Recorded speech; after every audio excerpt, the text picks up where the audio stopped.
Welcome in. 365 Sports. Grayson Grundhoefer Sic'Em365.com. And Grayson, Baylor off of two close losses, although BYU for a long time was not close. I mean, that game for a good stretch was BYU jumped out in front.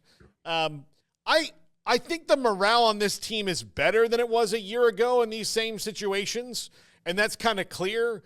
But they don't have much longer to keep doing this before the lemmings kind of fall off the cliff, right? Like it's just they're teetering on the brink of losing whatever handle they have on the season, and playing well and getting an upset in Ames would go a long way to turning things around. It definitely would. I mean, this week is really, really important for Baylor. I think, this doesn't feel like the make or break game. Like if you lose this game, there still is a path, and we'll continue to talk about a path to making a bowl game. I think as the season progresses, just because of the way the schedule sets up, it gets a lot easier over the second half of the season. But, you start looking at 2-4 and then saying you need to go 4-2 the rest of the way. It's kind of tough. And then like your next game, you have a bye week, and then you're on the road in Lubbock. And if you lose that game, you're 2-5. And then you start worrying about, the snowball effect that may have. So yeah, I'm right there with you. I mean, we can talk about the morale of the team being good. We can talk about Dave Aranda's mentioned that there's momentum in the locker room, even after the 2-3 start. He's talked about how, the players view this as a much more talented team than their record states. And I think most people who are reasonable would agree with that and say, maybe not the BYU game because they just started so bad, but they absolutely should have won the Colorado game. No question. They probably win that game 99 out of 100 times, and they didn't. They weren't able to get that last play, and that's become a reoccurring theme. I know Colt Barber wrote a great article about it on our site. Just, you got to win the plays that matter, and that requires you playing a full 4 quarters. And Baylor has not done that at all this season. Yeah, Matt Campbell brought up they've been fantastic in the second half, but the game doesn't start then. Like that's what they have to realize, and they are. Because of that, they're wasting some good statistics and some good numbers. For example, Sawyer Robertson, since he's been the quarterback, second highest QBR in the Big 12 right now. They're wasting that stat because they can't get going early. So, and especially in Ames, you need to get going early, don't you? You do. I heard an amazing stat actually on QBR. I think it might have been on the 10-12 podcast where they went through the top 5 guys in QBR, and it was really shocking. Obviously Sawyer is number 2, but I'm pretty sure, guys like Garrett Green and Alan Bowman and Josh Hoover were the other guys kind of on that list, which isn't, I don't think, the normal names that you would point to. Like Shedeur Sanders wasn't on that list. So yeah, just really interesting number there. But you're right. I mean, starting fast is key for Baylor. And honestly, outside of the Tarleton State game and the Colorado game, they really have not started fast on both sides of the ball. The Air Force game, they were pretty mediocre. They kept fumbling the football. So you can't really put that together as a full performance. And then, the Colorado game, you play a great 4 quarters, honestly. Like, I think you could say, wow, those 4 quarters were awesome, but it's that 1 second, that one play at the end of the game that is really all that matters. You got to be able to win games, especially at this stage in Dave Aranda's tenure. They got to win these games. They got to find a way to close out these close games. And they haven't been able to do that. In order to win in the Big 12, you have to win close games. That's what it's going to come down to. And that's honestly what this season is probably going to come down to. And I even think this game in Ames, it could be pretty close, but it's hard to have a lot of faith in Baylor actually being able to take advantage of that. Yeah, absolutely. Now, they're playing a team in Iowa State that is not spectacular. They're not lighted up kind of a team, but they are the absolute picture of efficiency. That's what they are. And that's where they kind of get you, is that they don't beat themselves at all, and they just take what they're given until the breaking point. What does Baylor have to do to put Iowa State behind the 8 ball in this game? That's the tricky part, right? Because you were talking, a little bit about Iowa State. I think the biggest thing for me when I think about Iowa State is they very much take on, the identity of their head football coach, and they have a culture. and it's been established on both sides of the ball. They have a lot of continuity in that regard, and that's what makes them so solid every year. The years that they've been really good, they've had a lot of talent with that. The years that they've just been okay, they just don't quite have the talent, but they still have the culture, and that allows you to kind of overcome some of those things and not have the bottom fall out. And so with this team, I think you look at them and they have some really good players. Abu Sama, great running back. Jaden Higgins, awesome wide receiver. Probably in my eyes, one of the top 3 to 5 wide receivers in the Big 12. And then Jalen Knoll, who's a veteran, who's been there a long time, has really good numbers this year. He'll beat you deep. He'll beat you in the short game. Really tough guy to guard. And then good tight end play to go along with Rocco Becht. And so, yeah, I think when you look at them, you're not going to be like, oh, blown away by what they've done. But it's just being steady, consistent, taking the air out of the football, moving the chains, and not allowing you to score points in the red zone. That's kind of been their recipe for success. So I think for Baylor to have a chance in this game, they're going to have to hit on some explosive plays, most likely in the passing game. Even though this is an Iowa State defense that's really, really good against the pass, currently ranked the #1 pass efficiency defense in the country, but they have given up some explosive plays. So when you get opportunities like this past week, when you got Monterey Baldwin running down the field, or the Colorado game, you got Ashton Hawkins running open down the field, you have to hit those plays because you're not going to get many opportunities against this defense to capitalize on those. And then on the other end of things, to make them uncomfortable, I think it's going to come down to pretty simply a couple things: stopping the run, and then the pass rush making an impact, and getting a guy like Steve Linton back, probably getting Garmin Randolph back. I think that will go a long way to helping that. But first and foremost, you got to stop the run so that you put Rocco Becht in, more 3rd and 6 type situations where your pass rush can actually have an impact. What do you see as the style that this game takes?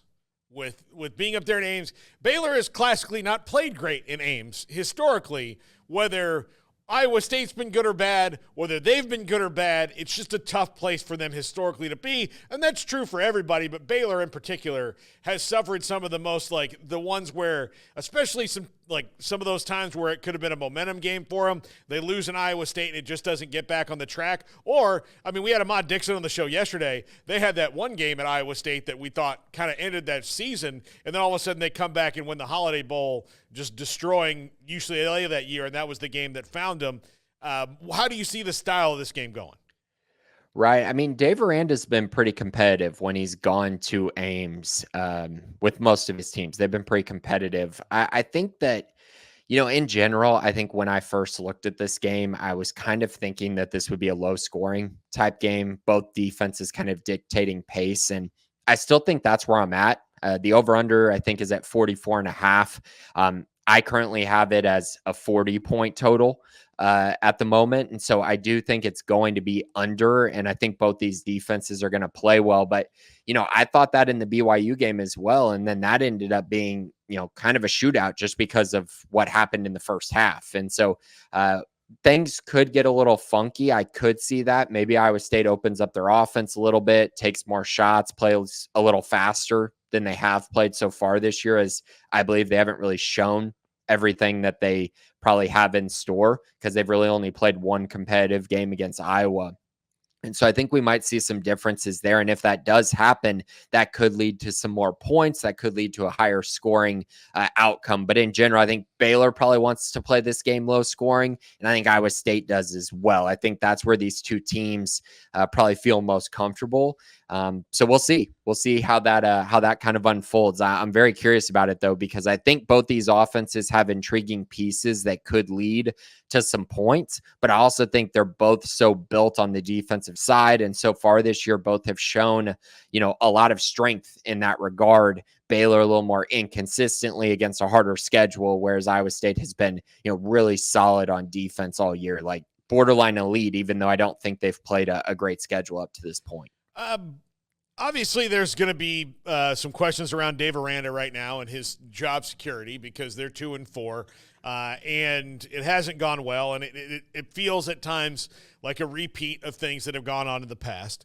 But the recruiting has ticked up in the last year. Have you seen any of that affecting them at least right now, or do you think that things would have to get worse before that tide that they have in recruiting and NIL and all that at least slows until a decision is made on who the coach is? So they have a really good recruiting class right now, and they have a lot of really high-end guys, four-star type guys that are going to get recruited by other schools. So naturally, you're going to have some battles as the season progresses, which, they planned on. That's not anything new. Not really. That doesn't really have an impact on how this season has gone. It's just more so that's just natural, right? When you have highly rated guys, other schools are still going to come after them and offer them. Caleb Burns is the perfect example, as he's picked up, Oklahoma, Ole Miss, and Oregon all in the last month. Like, it's going to be a battle to keep someone like that. But I think in general, this staff has done a really good job recruiting, and they've built these really good relationships. And the thing I keep hearing from recruits, commits, pretty much anyone that has interest in Baylor, is that they can see how much they've improved this year, and that's really intriguing.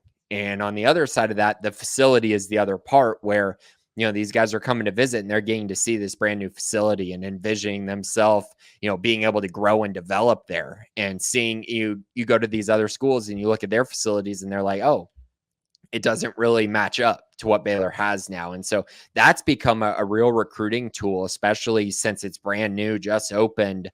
They're getting to show that off a lot. And so, yeah, I think those few things have been kind of reoccurring. And so it's unfortunate that you say, all these improvements have been made, but, the record hasn't changed, which, casts doubt into whether Dave Aranda is going to be back next year. Because if there wasn't any doubt about it, if Baylor was sitting here at, 3-2 or 4-1, I think there'd be a lot less doubt about, whether he would be back at the end of the year, just because I think there's winnable games the rest of the schedule. But because of where they're at and the fact that they just haven't been able to come through in these close games, there is some doubt there. And that is definitely something that I think the staff is going to have to battle throughout this season, especially if things do go even more sideways, because, if they do lose Dave Aranda, I do believe they're going to lose a lot of this recruiting class. I think that's a pretty natural expectation. And there's the rub right there, Grayson, for everybody who's got emotions about this. Like, it is interesting when it comes to things like this, that it is not just about right now. Right now is important, but there are mitigating factors, aren't there? There are. And, it's one of those things, Paul. I mean, you can talk about, like, you have to move on from a head coach because you're not winning. And, in large part, I agree with that. But in today's day and age, like, the money matters, like, a lot. And so if you're, spending money, to buy out a coach instead of spending money on NIL to support your program, it's like, okay, what's the balance there between, having, maybe a different coach or having a better roster potentially? That's kind of where you're also trying to play with these things and figure it out. And the recruiting side of things, obviously you bring in a new coach. It's not only going to be hard to keep the recruiting class, but also, that coach isn't going to have a ton of time to try to put together a recruiting class, and, going to have to hit the transfer portal a lot and take a lot of risks there and take a lot of shots there to put together a competitive roster. And that's the hard part, right? I think ultimately they still have to win games. That's first and foremost. You can't make this decision just based on those factors that I mentioned. I think they're a part of it, but I do think you got to get to a certain amount of wins, or at least a certain amount of competitiveness. And so if they're playing like this all year and they lose a few more coin flip games and they win a few coin flip games, and you sit at the end of the year and they're 5-7, but they've been competitive all year and have, won some games that they need to win, like maybe they beat TCU at home or something along those lines, and you get to 5-7, I think that's where, there's probably going to be a real conversation that has to be had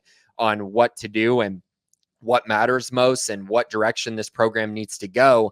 But I still believe if they get to 6 wins, I would find it hard to believe that you would let go of Dave Aranda with all the momentum that they put together on the recruiting trail. Grayson Grundhoefer, Sic'Em365.com. Grayson, we'll talk to you next week.